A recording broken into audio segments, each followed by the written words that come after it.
Students, आज की इस क्लास में हम देखेंगे मोलैलिटी ऑफ सॉल्यूशन। पिछले क्लास में हम देख चुके हैं कि कंसंट्रेशन ऑफ सॉल्यूशन क्या है, मोलैलिटी क्या है। तो मोलैलिटी हम देख चुके हैं कि the number of moles of solute dissolve पर लीटर ऑफ सॉल्यूशन। लेकिन मोलैलिटी जो होता है वह number of moles of solute dissolve पर केजी ऑफ सॉल्वेंट। मोलैलिटी में था पर लीटर ऑफ सॉल्यूशन और इसमें है पर केजी ऑफ सॉल्वेंट। ये डिफरेंस है मोलैलिटी में और मोलैलिटी में। उसमें पर लीटर ऑफ सॉल्यूशन डिजॉल्व था सॉल्यूट का जितना अमाउंट, इसमें है पर केजी ऑफ सॉल्वेंट। और it is denoted by generally as small m। Molality equal to number of moles of solute dissolve upon mass of solvent in KG.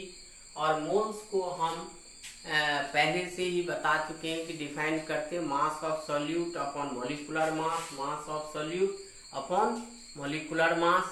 And जब KG को हम ग्राम में एक्सप्रेस करेंगे तो 1000 upon volume of solvent in gram होगा।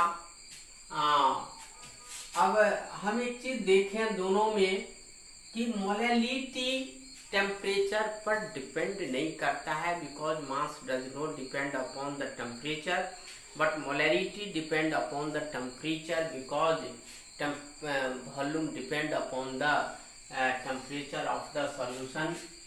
तो आइए हम लिखते हैं molality does not depend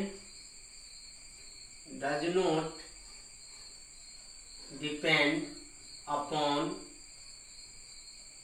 the temperature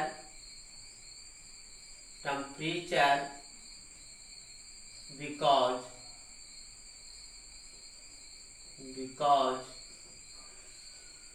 mass of solute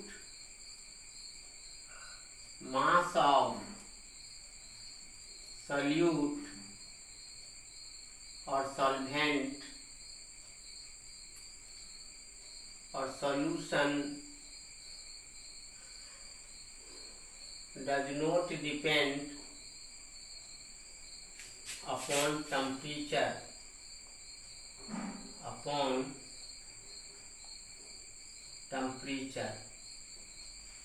while molarity depend upon temperature because molarity depend upon the volume of solution and volume depend upon the temperature of solution. Molarity depends upon the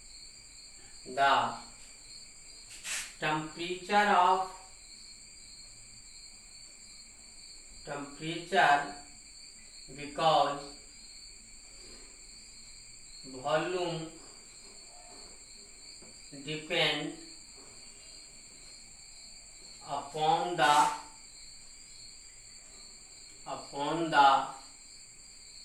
mass of solute or solvent or solution।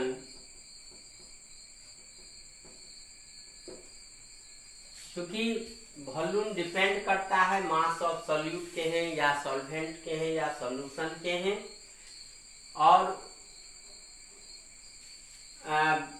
Volume depend करेगा तो ये volume temperature पर depend करता है, इसीलिए molality depend करता है।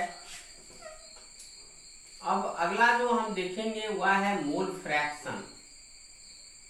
What is mole fraction? तो मोल फ्रैक्शन क्या है? What is mole fraction? The ratio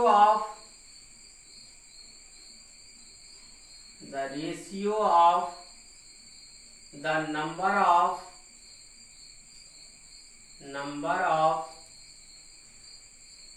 moles of solute or solvent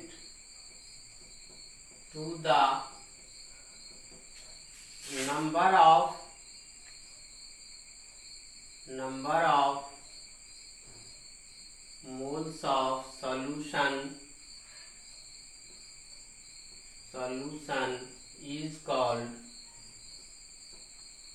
mole fraction. Mole fraction कहते हैं दोनों के अनुपात को, सॉल्यूट का मोल सॉल्यूशन के मोल के रेशियो को, या सॉल्वेंट एवं सॉल्यूशन के मोल के रेशियो को हम मोल फ्रैक्शन कहते हैं। Let the number of moles of solute equal to small n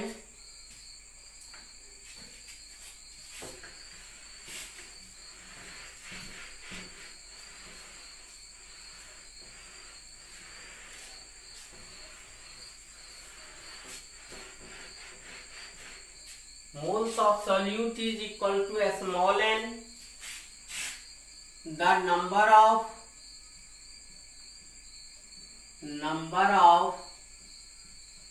moles of solvent equal to capital N, the number of moles of solution is equal to, तो solution का क्या होगा मोल, तो solute के मोल और solvent के मोल को ऐड कर देंगे तो हमें मोल्स ऑफ सॉल्यूशन निकल जाएगा क्या, तो यह moles of solution. What is mole fraction of solute, दोनों का अलग अलग, सॉल्यूट का अलग निकालेंगे, सॉल्वेंट का अलग मोल फ्रैक्शन निकालेंगे, और जब दोनों को जोड़ देंगे तो मोल फ्रैक्शन ऑफ सॉल्यूशन निकलेगा। तो मोल फ्रैक्शन ऑफ सॉल्यूट हम इसे मान लेते हैं x1 के बराबर होता है, तो small n upon n plus n। Mole fraction of solute पहले बताए हैं कि सॉल्यूट का मोल और सॉल्यूशन के मोल दोनों का जो रेशियो होगा, अनुपात होगा, उसे हम मोल फ्रैक्शन ऑफ सॉल्यूट कहेंगे। Mole fraction of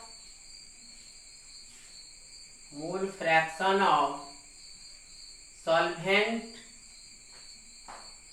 x2 equal to capital N upon n plus n, and mole fraction of solution क्या होगा, what is mole fraction of solution.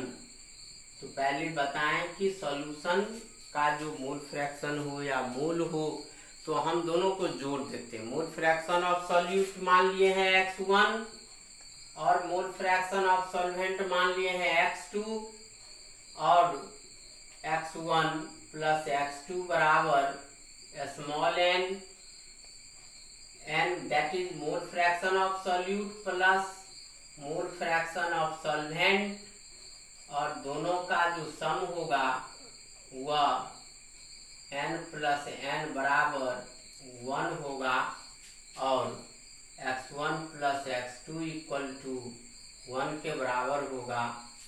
तो मोल फ्रैक्शन ऑफ सॉल्यूट से स्टूडेंट्स कितने के बराबर, सॉल्यूशन कितने के बराबर होगा, तो 1 के बराबर होगा। और इस तरह से हम यदि देखें तो x1 बराबर 1 माइनस x2 एंड x2 बराबर 1 माइनस x1। तो हम क्या देखें आज की इस क्लास में, molality and mole fraction of solution. यह भी कंसंट्रेशन यूनिट से है, जिसके द्वारा हम कंसंट्रेशन ऑफ सॉल्यूशन को एक्सप्रेस करते हैं। तो आज का क्लास इसी के साथ खत्म होता है। धन्यवाद।